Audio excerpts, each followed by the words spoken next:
Estamos con nuestro invitado Francesco Tucci, con lo que vamos a hablar de lo que sucede, lo que ha pasado en el último Consejo de la Unión Europea, que fue bastante movidito. Francesco, muchas gracias por haber aceptado esta invitación. ¿Cómo estás? Buenas tardes, Francisco. Gracias por la invitación. Estoy muy bien. Espero tú también. Sí. Ajá. A ver, ¿me puedes hablar otra vez? Porque creo que se fue el sonido. Sí, buenas tardes. Gracias por la invitación, Francisco. No sé si se me escucha. Sí, te escucho perfectamente. A ver, el último Consejo Europeo, que fue el fin de semana pasado, estuvo marcado por, en particular, por unos roces en torno a una ley, ¿no? Una ley adoptada en Hungría, propositada por el gobierno húngaro y adoptada por el Parlamento, donde tiene mayoría, que ha sido considerada como discriminatoria, ¿no? Respecto de los, y es más que eso, que estigmatiza a los homosexuales, ¿no? Que los compara prácticamente, los equipara a violadores de niños, a pedófilos y cosas por el estilo. La cosa fue tan fuerte que el propio, como comenté en su momento, parece que el primer ministro Holanda le dijo a Orbán, ¿no? Le dijo, oye, pero ¿por qué no se van ustedes de la Unión Europea? Total, ahí tienen el artículo 50, váyanse. Cierto. Y también, según lo que he leído, la primera ministra de Letonia, me parece, le dijo, oye, ya que ustedes hablan mucho de los valores cristianos, pues no es muy cristiano el hecho de ser intolerante o una cosa por el estilo. Cuéntanos un poco cuál es tu impresión de lo que ocurrió. Bueno, esencialmente seguimos con un enfrentamiento muy duro adentro de la Unión Europea entre los países de la parte occidental de Europa y unos países del este. Algunos pertenecen al grupo de Visegrado que tú has comentado anteriormente. Efectivamente, los dos países que causan más problemas de integración con una serie de normas, no solo homófobas, sino xenófobas, reformas judiciales cuestionadas y recortes en general relacionados con los derechos civiles de las mujeres, son Polonia y Hungría. Entonces tenemos estos dos países que generan tensiones. Entonces, como tú has ya dicho, existen una serie de tensiones, no solo con relación a valores democráticos, sino también con relación a otro tema, es decir, el diálogo con Rusia, porque algunos países están a favor, otros en contra.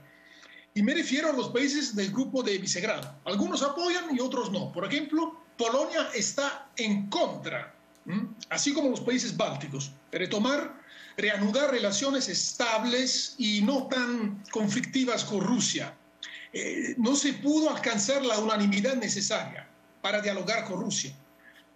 Otro tema van a ser las relaciones entre estas democracias que yo diría son bastante débiles porque tenemos una deriva autoritaria en el este de Europa, principalmente Polonia y Hungría, y los países fundadores de la Unión Europea.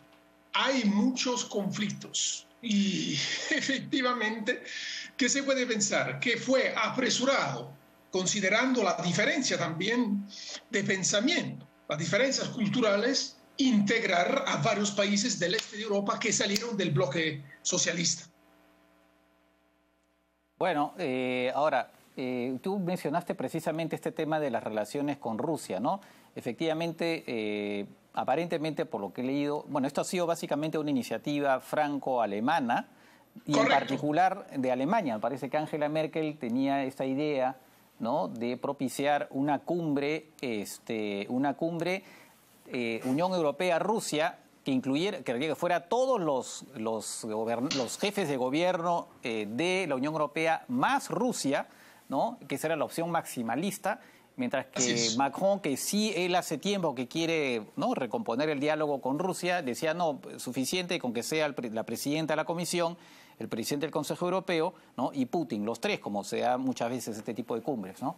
Pero efectivamente, como tú dices, ha sido rechazado. Ahora, claramente ha sido en gran parte una iniciativa, digamos, un impulso dado por Angela Merkel, que incluso parece que tomó por sorpresa a varios de los países que se enteraron un poco por, digamos, casi de casualidad, vamos a decir así, ¿no? Creo que hubo un artículo incluso de Putin en un diario alemán, me parece.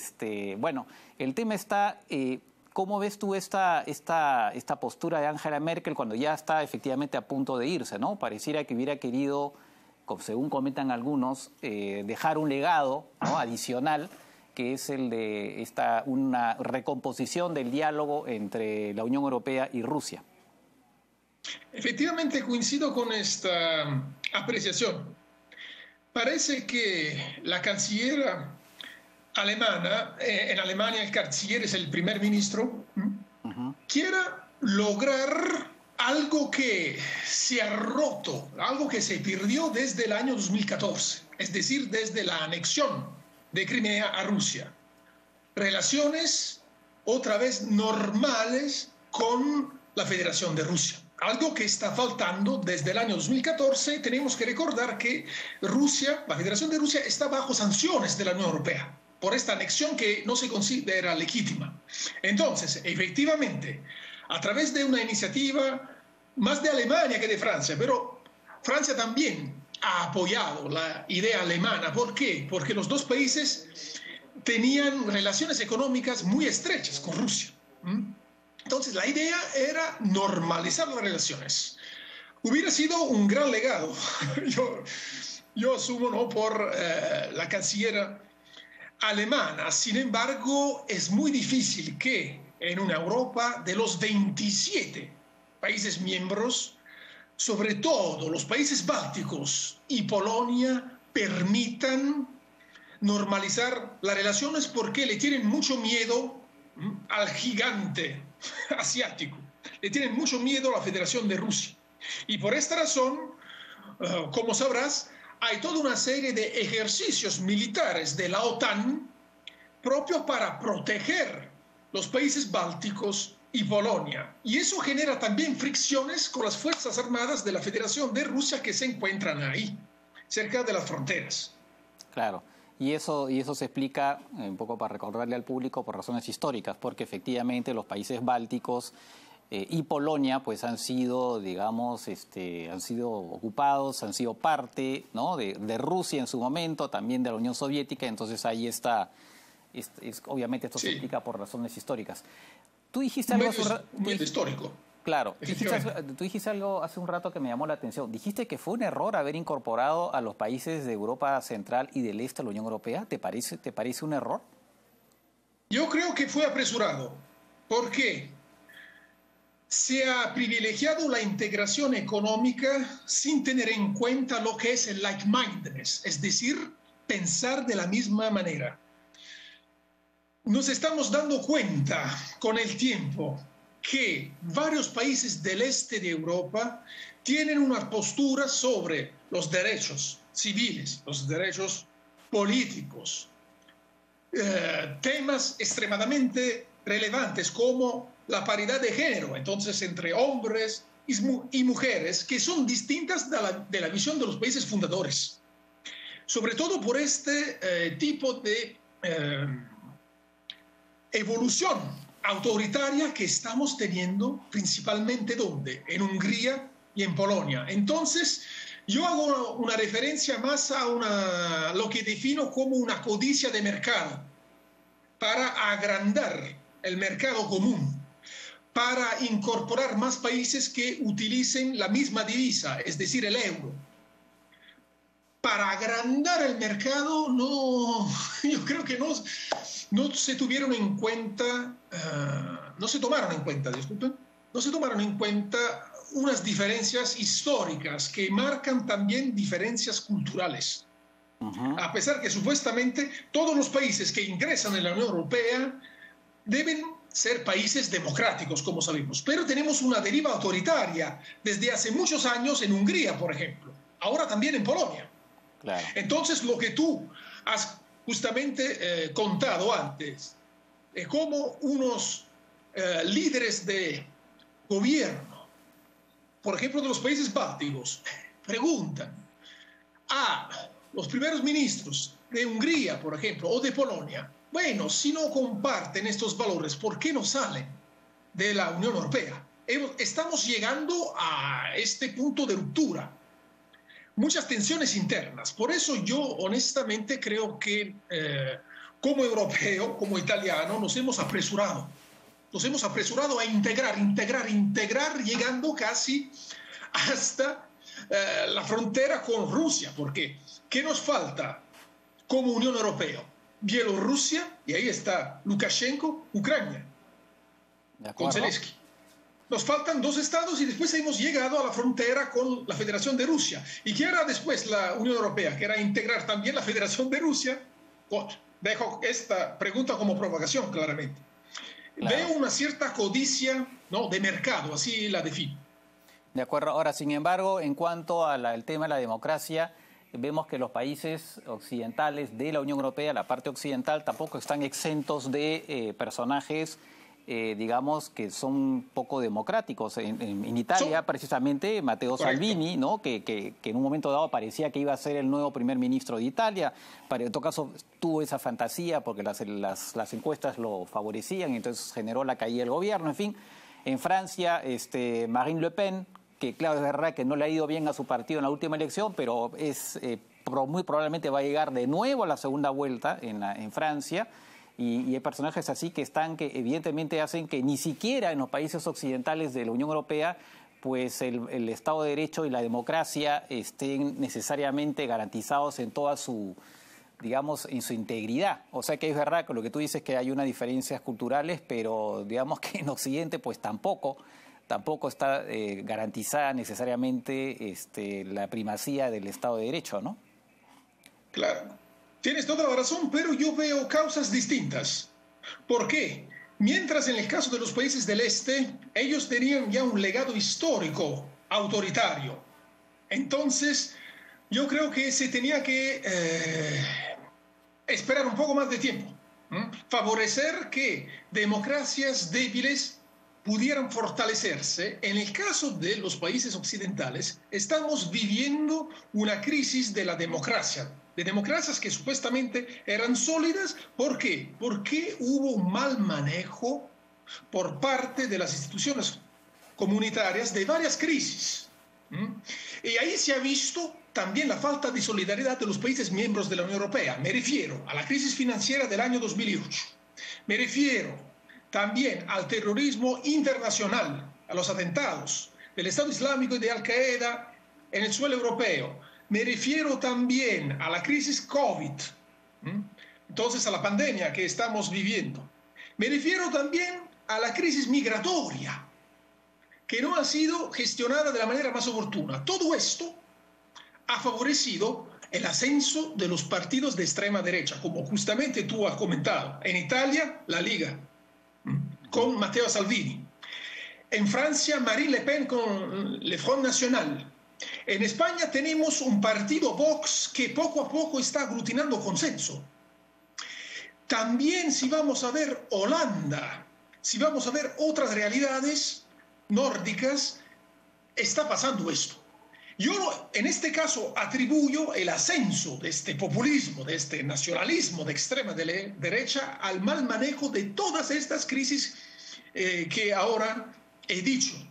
Y si vamos a buscar informaciones, por ejemplo, sobre lo que decía el ex presidente de la Comisión Europea, Juncker, y lo que dice ahora Ursula von der Leyen, nos damos cuenta que en muchas declaraciones de estos altos representantes de las instituciones europeas se hacía un llamado a la solidaridad.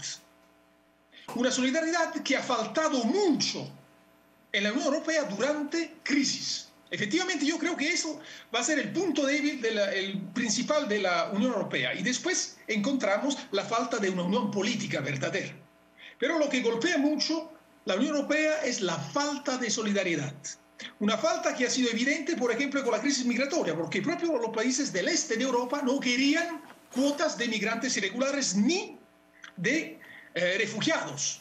Entonces, ¿dónde está, sin solidaridad, una organización internacional, supranacional, atípica como la Unión Europea? Porque la Unión Europea se caracteriza por la cesión de soberanía de los Estados miembros a favor de las instituciones comunitarias. Si falta solidaridad, el mecanismo no funciona. Estos 27 estados que ahora conforman la Unión Europea no son solidarios entre ellos. Ese es un gran punto en contra del proceso de integración europeo y va a restar capacidad política. Claro, precisamente Italia fue uno de los países que se quejó de eso cuando el tema de la crisis económica por la pandemia, e incluso también antes por el tema de los implementos médicos y demás.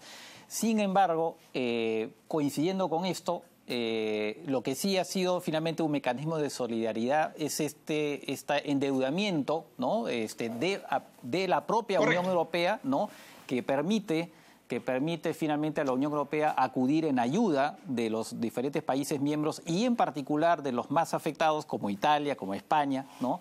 Los países del sur, exactamente, ¿no? Y precisamente este endeudamiento por 750.000 millones de euros, que es una suma importante, por primera vez, o sea, que ya había sido anunciada y se acaba de producir precisamente la emisión de los bonos, ¿no? O sea, se acaba de producir, correcto, lo cual eso sí significa una buena noticia y va en el sentido de lo que tú dices, que es la solidaridad, que finalmente, eso sí fue una muy buena movida franco-alemana, ¿no? de integración. De integración que ayudó a salvar una situación complicada, efectivamente, para la integración, ¿no? O sea que en medio de todo, es verdad lo que tú has señalado, pero también, llegado el momento, pues se pueden encontrar soluciones, ¿no? O sea, no es tan desesperada la cosa, quiero decir. No, de ninguna forma. No es tan desesperada, no es una situación tan crítica, pero se demoraron meses para decidir. Entonces, esperando todos estos meses, la situación de la gestión, mejor dicho, de la pandemia en los países se ha desarrollado de manera distinta. Y también el manejo del Plan Nacional de Vacunación en cada Estado miembro sufrió unos retrasos. Entonces, efectivamente, se tomó una decisión, como tú dices, correcta, que favorece la integración, la solidaridad, pero desde mi punto de vista se esperó mucho tiempo, muchos meses para implementarla. La cosa positiva es que finalmente se implementó. Claro. Bueno, es que es verdad que la Unión Europea pues es una maquinaria, ¿no? Y además eso tenía que ser ratificado, digamos, tenía que ser ratificado a nivel de la Unión Europea y de los diferentes países, y eso recién ha terminado ahora en mayo. O sea, es toda una máquina. O sea, no es como en Estados Unidos, las decisiones se pueden tomar de rescate, no mucho más rápido, finalmente, ¿no? Entonces, pero bueno, efectivamente finalmente es una buena noticia. Al final se esté dando y que probablemente sí va a generar algunas tensiones en relación con el tema del condicionamiento al Estado de Derecho, pero en fin, eso lo vamos a ver seguramente cuando comiencen los desembolsos. Bueno, Francesco, esto tiene mucho más para hablar, ¿no? Pero claro, el tiempo nos ha ganado y pues nada, te agradezco por tus comentarios y seguramente te volveremos a conversar, eso sin ninguna duda. Muchas gracias por la invitación, Francisco. Un saludo a todos los televidentes. Gracias. Chao.